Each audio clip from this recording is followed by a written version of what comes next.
Igbo kwenyere na a na-ala ụwa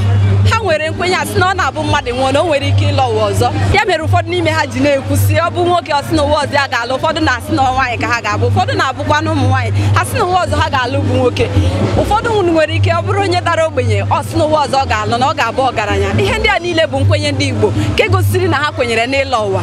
wee na-asị gị onwe gị bụ onye na-ege ntị ị kwenyere n'ịlọ ụwa a na-alụ ụwa ọzọ ebe akwụkwọ nsọ kwusi na ọ bụ na mmadụ nwụsịa na ihe ọzọ ga-esi ya bụ ikpe n'ihi ya ka anyị baa n'ime ebe a ka anyị ga jụọ ndị mmadụ ihe ha kwuru ma ihe bụ uche ha gbasara ịlọ ụwa. Ndewonu. Akwụkwọ nsọ gwara anyị na ọ na-abụ mmadụ nwụcha ọzọ bụ ikpe n'uche nke gị mmadụ na-alụ ụwa n'eziokwu n'eziokwu na nwata ọsọ kwuru ya na o nwere ihe dị ka reincarnation mana ị na-anya dị ka ihe si aga mụọsịkwa na ndị kwenyere na-ewe dị ka reincarnation o wee dị ka na mmadụ na-anụ ụwa o wee onye mma wụrụ na average that's na okorobịa n'ime na ọwụọ mgbe awa ọmụgo nwa mụta nwa before ọwụrụ nwa ya wụ ihe merienu at the end of the man wụrụ wụ ihe merienu at the end of mgbe ọ na-abịa in next 6 years ihe awa ochiatakwa even na-agụ ya o burukwa ihe awa o bu wee bịa ekwetara m na a na-anụ ụwa. Aha mbụ High Chief Sir Okechukwu Nnamani. Yes, I believe na a na-alụ ụwa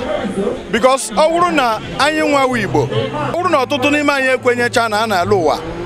nwa bekee enweghị ike inyocha ma kpọọ ya reincarnation n'asụsụ oyibo. Thank you. A na-alụ ụwa ruo echi. Ịkpọta m na a na-alụ ụwa na mata na akwụkwọ nsọ a sị na akwụkwọ nsọ sị na John the Baptist nọrọ ụwa mana ọ wa asị n'ihi na akwụkwọ nsọ mere ka ama na mmadụ nwụọ onye nwụọ agbamikpe soro ya onye nwụọ nwụchana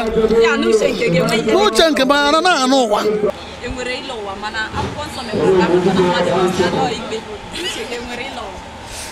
Nne m afele na nwaanyị ka mmụ a na-etuzuo nwaanyị alaghị m ya ụwa ọzọ ma ọkwa 7 times 20 times mma bịakwanụ asụ nwaanyị of course ị na-abịakwanụ bịa asụ nwa afọ bịakwanụ asụ nwaanyị. N'uche nke m o nweghị ihe dị ka ịlụ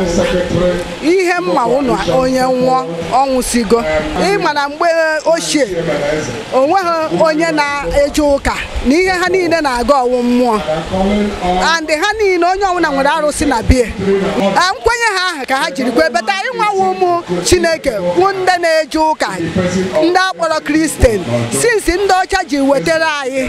ụka anyị nwa ekwenyezighị na anụ ụwa.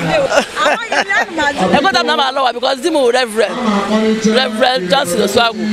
so onwe ihe dị ka ịlụ ụwa ịpụta otu Chineke chike gị bụ ịpụta